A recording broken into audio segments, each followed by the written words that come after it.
Salut tout le monde, bonsoir à tout le monde, sénateurs et sénatrices. Très heureux de vous retrouver comme d'habitude. Pour moi, c'est vraiment l'honneur de toujours avoir un temps de parler avec vous. C'est quelque chose que j'aime vraiment beaucoup, même si deux fois le temps ne me permet pas. Ces derniers temps, vous savez que non, je fais plus régulièrement mes vidéos. Mais du moins, sincèrement, mon cœur est presque partout. Je me pose mille et une questions. Comment je peux faire pour essayer de faire cette interaction, cette interaction avec euh, mes sénateurs et sénatrices. Je suis très, très heureux.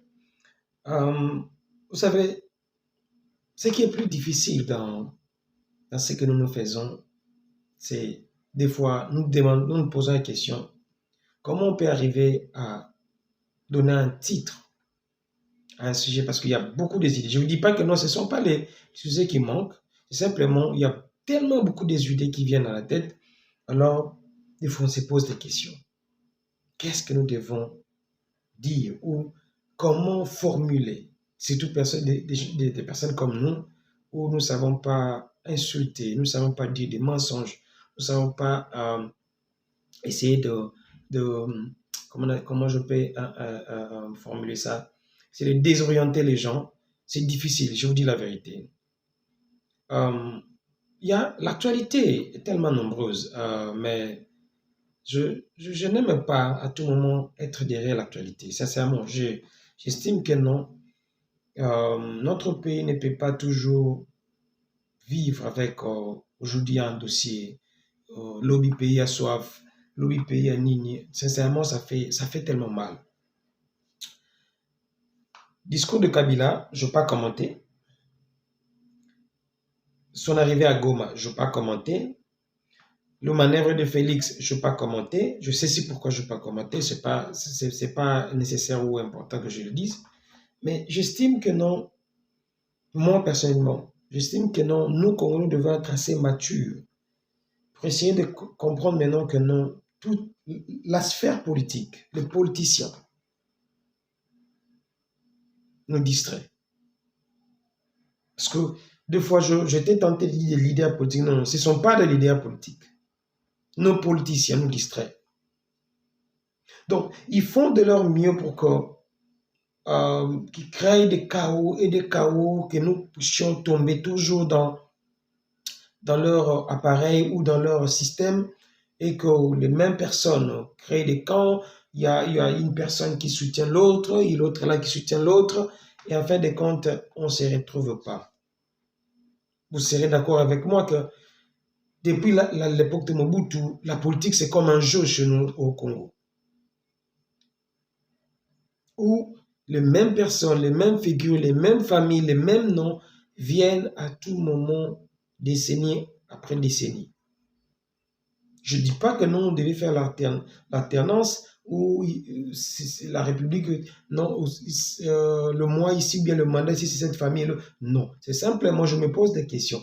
Qu'est-ce que ces gens-là ont de spécial que les autres? Et pourquoi au Congo, nous devons toujours nous focaliser sur la politique et rien d'autre? Un agriculteur, chute politique. Un pêcheur, chute politique. Un mécanicien, chute politique. Un businessman, chute politique. Surtout les gens qui ont fait le lettre, le droit, l'économie, nécessairement, naturellement, obligatoirement, c'est la politique. Finalement. Même les agronomes, politiciens. Le médecin, politicien. Sincèrement, mille et une réflexions, je me suis dit, ces gens ici nous mentent. Ces gens ici créent d'eux-mêmes le chaos, créent une distraction totale pour que cette population, parce qu'en fait, qu'on se le dise, nous sommes naïfs. Un peuple naïf. Donc, nous, c'est la masse. Gauche, Tokei, droite, Tokei.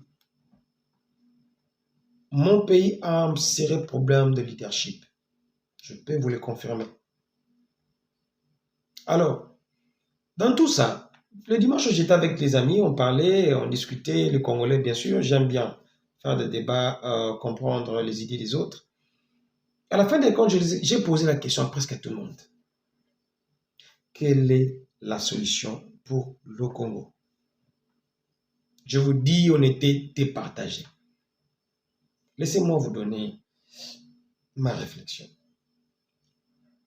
Vous savez, j'ai eu mon temps à suivre Kadhafi.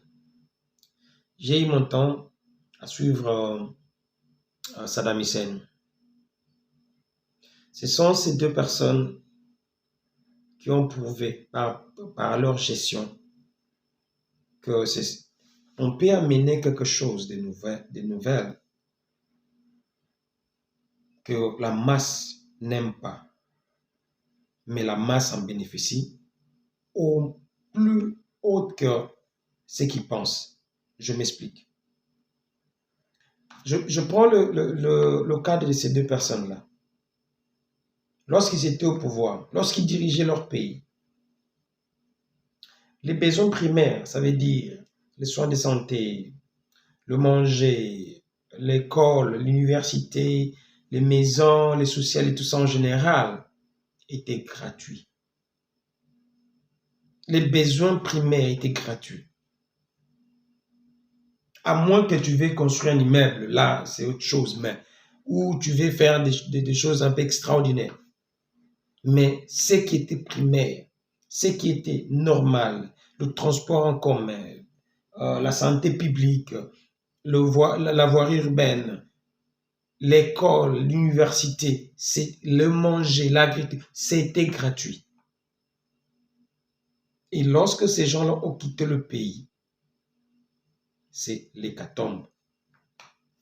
Ça veut dire, un pays comme le Congo a besoin d'abord d'un monsieur qui a un esprit militaire,